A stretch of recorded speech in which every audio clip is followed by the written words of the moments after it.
Hello বন্ধুরা, সাহেব সম্পা ব্লকে আপনাদেরকে স্বাগত জানাই। আমি এখন এসে গেছি হাওড়া স্টেশন। হাওড়া স্টেশন থেকে আমি বাস ধরে যাব ধর্মতলা। তা ধর্মতলা যাওয়ার জন্য আমাকে তাই সাবওয়ের নিচে দিয়ে হয়ে বাস স্ট্যান্ডে যেতে হচ্ছে ধর্মতলা বাস ধরার জন্য।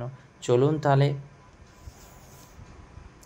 এই যে বেলুনগুলো আপনারা দেখেছেন, এগুলো বিরাট বড় বড় বেলুন, মানে ফুলালে এত বড় বড়, মানে একটা মানুষের হাইট হয়ে যাবে। আর তোমরা দেখতে পেয়েছো এই যে এখানে হাওড়া ব্রিজটা, আরও ভালো করে তোমাদেরকে একবার দেখিয়ে দেবো। আমরা যাওয়ার সময় এখানে আমাদেরকে খুব খিদে পেয়েছিল, তাই আমি বললাম চলো বিস্কুট কিনে নিই। ওর একটা বিস্কুট কিনেছি আর আমার একটা বিস্কুট কিনেছি। এই যে তোমাদেরকে হাওড়ার ব্রিজটা একটু ভালো করে দেখিয়ে দিলাম। আর এই যে আমাদের বিস্কুট কিনে নিয়েছি, ব্রিটানিয়া বারবন আর হচ্ছে ডার্ক ফ্যান্টাসি আইটিসি। এই বিস্কুটটা খুবই খেতে ভালো। আমরা এখন চলে এসেছি এসপ্ল্যানেডে। ওই সাইডে ওই বিল্ডিংটা তোমরা দেখতে পাচ্ছ, ওই বিল্ডিংয়ে ওখানে আছে কৃষি দাসের মিষ্টির দোকান, তোমরা এলে খেতে পারো। তারপরে আমরা নিয়ে নিলাম একটু ঠান্ডা ঠান্ডা শরবত। এই শরবত, আর তোমরা ভাববে যে আমি এখন সোয়েটার পরে আছি, এখন সোয়েটার নিয়ে ভিডিওটা জানো তো অনেক দিনের, তাই তারপরে নিয়ে নিয়েছি আমরা একটা কেএফসির চিকেন পকোড়া।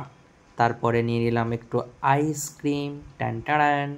আইসক্রিমটা নিয়ে নিয়েছি, নিয়ে খেয়ে বলে ঠান্ডাতে আইসক্রিম, কারণ একটু রোদে রোদে ঘুরছিলাম, তাই একটু গরম লেগে গেছিলো, তাই ঠান্ডা ঠান্ডা আইসক্রিমটা একটু খেয়ে নিলাম, শরীরটা একটু ঠান্ডা হয়ে যাবে বলে। শরীরটা ঠান্ডা হয় না, তবুও একটু গোলাটা তো ঠান্ডা হয়ে যাবে। তারপরে নিয়ে নিচ্ছি লস্যি। লস্যি হচ্ছে শরীরের মধ্যে কত উপকার, কিন্তু রাজাকাটরা লস্যির আলাদা জিনিস। এইসব জায়গায় অত টেস্ট দিতে পারবে না যেখানে রাজাকাটরা লস্যিতে। দেখতে পেয়েছো আমার চুলগুলো একটু কেমন হয়ে গেছে। এরপর আমরা বাড়ি যাব। আমরা বাসে চেপে, এই নেতাজি সুভাষচন্দ্র বসুর সেদিনের জন্মদিন ছিল, তাই আমি ছবি তুলে নিলাম। এখানে মমতা দিদি এসেছিল।